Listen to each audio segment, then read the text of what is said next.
Дмитрий Песков, Садыр Жапаров Москвадағы жеңіс парадына катышпайт.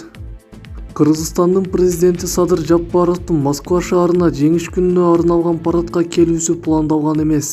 Бул тууралуу бүгүн 5 майда ТАСС басылмасына Россиянын президентинин басма сөз катчысы Дмитрий Песков билдирди.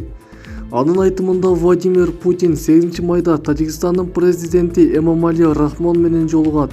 Оба сүйлөшүүлөр Москва шаарында пландалган, деди Песков.